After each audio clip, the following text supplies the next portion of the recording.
Bonjour à tous, dans ce tutoriel, je vais faire usage de l'option valeur cible sur Excel. Pour vous mettre en contexte, je suis en train de faire une analyse budgétaire de ma compagnie en regardant les différents forfaits et sources de revenus pour mes prochains projets. Là, ma compagnie en guillemets, bien sûr, c'est pas ma compagnie, c'est des chiffres hypothétiques, mais je vends trois produits services, soit le forfait 1, forfait 2 et forfait 3. J'en ai vendu de différentes unités à différents prix et j'ai fait différents profits selon l'item, ce qui m'a ramassé environ 430 000 Et oui, je marche en milliers ici. Donc, tous les chiffres qui sont dans mon tableau Excel sont en milliers. Donc, ça c'est 2000, ça c'est 3000, etc. Pour m'assurer d'avoir assez de budget pour mon prochain projet, je veux avoir une marge brute finale de 480 000 avant la fin de l'année. Donc, ce qui me reste à combler ici, c'est 50 000 Je remarque également que depuis plusieurs années, j'ai fait l'analyse des autres années, je n'ai pas le document ici, mais les forfaits, ils se vendent à la même fréquence. Donc, pour chaque 10 unités du forfait 1 vendu, j'en vends 5 du forfait 2, puis j'en vends 2 du forfait 3. Donc, lors de mon analyse de scénario que je vais faire bientôt, je vais me baser là-dessus. J'ai fait des règles de 3 pour être capable de garder le même ratio qu'on a en haut ici. Je me suis dit que pour des résultats possibles, j'allais garder le même ratio pour faire 50 000 de plus. Puis ça garderait le réalisme dans mes prédictions. Il y a beaucoup de cellules vides dans le tableau en ce moment, puis c'est justement parce que toutes les cellules font référence à la cellule C11 qui en ce moment possède rien. Donc ceci étant dit, notre analyse dépend entièrement ici de ce qu'on met dans la cellule C11 parce que c'est sur ce scénario-là sur lequel on s'est basé pour faire nos hypothèses. Le forfait 2, ça va être la moitié du forfait 1. Puis le forfait 3, c'est plus ou moins le cinquième du forfait 1. Donc toutes ces données-là dépendent de ce qu'on va mettre dans forfait 1. Mais on n'a aucun moyen de savoir la valeur réaliste qu'il faut mettre dans forfait 1 quand on a autant d'inconnus comme ça. Oui, on peut le faire à l'œil. Regarde, si je mets 11, là, c'est sûr qu'on peut le faire à l'œil au fur et à mesure. On approche 480 000 ici. On veut 480.00 exact ici. Fait que si je rajoute une virgule en mettant 11.3, là on se rapproche.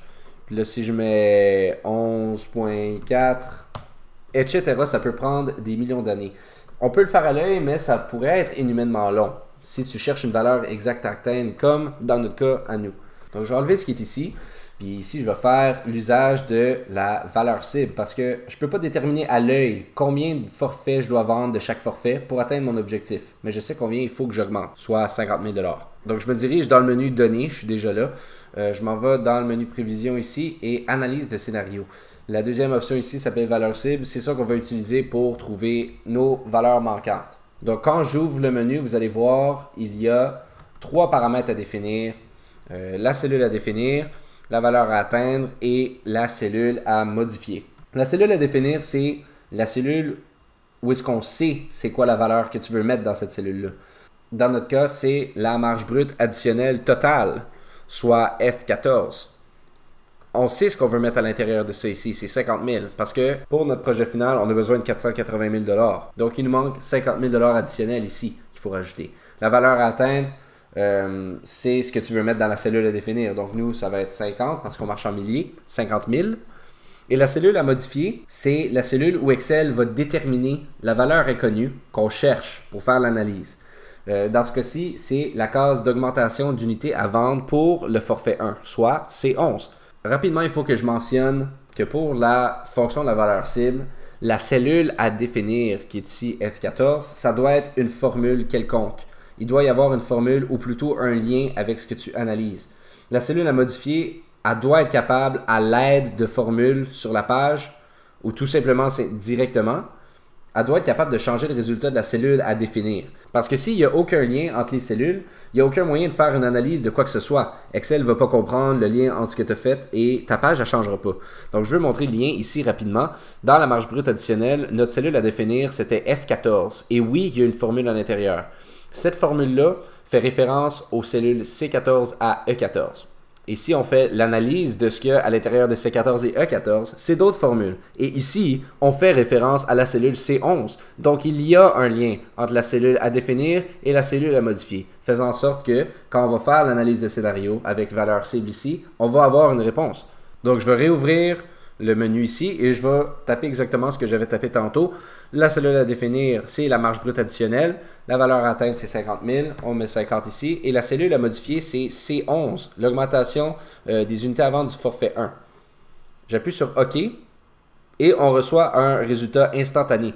On a trouvé que la valeur cible, en tout cas la cellule à définir, a été définie. On a été capable de trouver une valeur dans la cellule C11 qui fait en sorte que la cellule F14 reste à 50 piles, 50 000 $. Et cette donnée-là a été trouvée grâce à l'analyse de scénario valeur cible ici. Et c'est pas exactement 12, c'est 11.6279, etc., etc. Ça, ce chiffre-là est capable de faire en sorte que tout est flush dans nos calculs. 480 000 $ pile. Et le reste des données sont apparues parce qu'elles sont en fonction de ces 11. Donc tout ce qui vient d'apparaître, c'est exact parce que c'est en fonction de ce qu'on a mis ici. Et ça, c'est exact. Donc le forfait 2, c'est la moitié du forfait 1, qui est 6.